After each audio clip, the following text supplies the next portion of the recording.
नमस्कार, लोकप्रवाह न्यूज मध्ये आपलं स्वागत आहे। सामाजिक, राजकीय, शैक्षणिक व सांस्कृतिक अशा विविध अपडेट्ससाठी दिलेल्या बेल आयकॉनवर प्रेस करा, लाईक करा, शेअर करा, सबस्क्राईब करा। आमदार अभिजित पाटील यांनी वादळी वाऱ्यामुळे नुकसान पिकाची पाहणी करून शेतकऱ्यांना दिला आधार। मतदारसंघातील वडोली, आडेगाव, चांदस, टाकळी टेंभुर्णी, गार अकोले, आलेगाव बुद्रुक येथे भेटी दिल्या। अचानक झालेल्या वादळी वाऱ्यामुळे केळी, डाळिंब यासह अनेक पिकांचे मोठ्या प्रमाणावर नुकसान झाले असून शेतकऱ्यांच्या हातातोंडाशी आलेला घास या अस्मानी संकटामुळे हिरावला गेल्याने बळीराजा मोठ्या संकटात सापडला असल्याचे आमदार अभिजित पाटील यांनी सांगितले।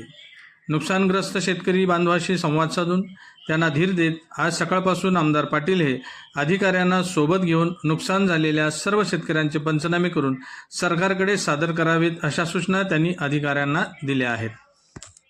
आज आम्ही सगळेजण त्या ठिकाणी सोबत काही अधिकारी, कृषी विभागाचे मंडलाधिकारी, तलाठी यांच्या समवेत आज चांदस, टाकळी, आडेगाव, त्याचबरोबर गाराकोले, आलेगाव या भागामध्ये बागांना त्या ठिकाणी भेटी दिल्या।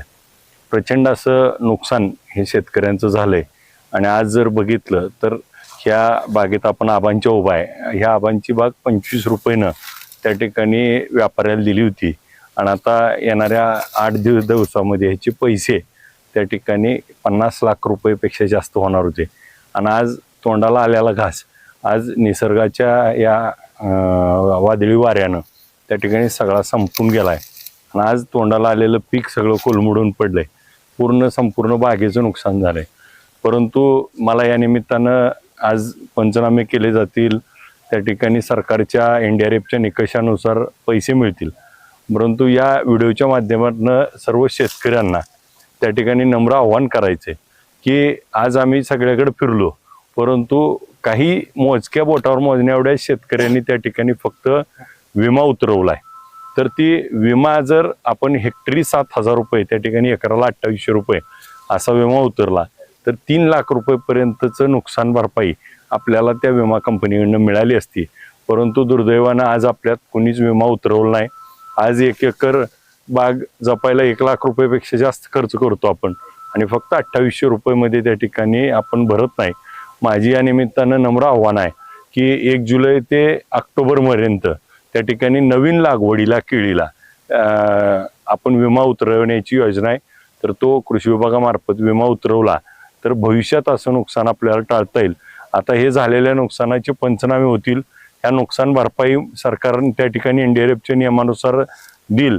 आम्ही अधिवेशनात देखील याच्यावर प्रश्न विचारू आणि यामध्ये आज मनरेगाच्या योजनेच्या माध्यमातून काही जणाला मदत झाली आहे, परंतु आज केळी मोडून पडले तर त्या केळीला पुन्हा नव्यानं मनरेगामध्ये त्या ठिकाणी अट शिथिल करून 3 लाख रुपयेपर्यंत देता येतील का, अशा पद्धतीची आम्ही सरकारला त्या ठिकाणी आवाज उचलू, विनंती करू।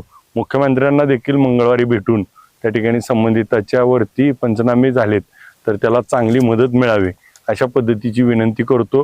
त्यांना देखील आम्ही आव्हान करतो, आपण सगळ्यांनी मिळून ह्या शेतकऱ्याच्या पाठीशी उभा राहिलं पाहिजे।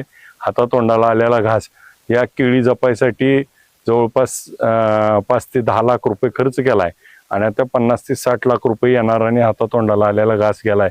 लोकांचे जीव पिळवलेत, मगाशी एका पैलवानाच्या डोळ्यात अश्रू आले होते। अनेक त्या ठिकाणी असे भावनिक प्रसंग आज आम्हाला बघायला मिळाले, त्यामध्ये शेतकऱ्याच्या पाठीशी आपण सगळेजण उभा राहिलं पाहिजे। आलनेलचं आज परिस्थिती बघतोय, दुष्काळजन्य परिस्थिती येणार आहे, त्यामुळे आपल्याला त्याच्यावर देखील काम करावं लागणार आहे। आपण सगळ्यांनी या सगळ्या गोष्टीचा सामना करण्यासाठी आता धाडारीनं, संघर्षाने या दिवसामध्ये वाटचाल करावं लागेल। आपण सगळेजण या शेतकऱ्यांच्या पाठीशी उभा राहू असं मी सर्वांना आव्हान करतो आणि आपण जास्तीत जास्त लोकांनी त्या ठिकाणी विमा उतरवा, त्यामुळे आपल्याला होणाऱ्या नुकसानामध्ये आपल्याला त्या ठिकाणी मदत होईल।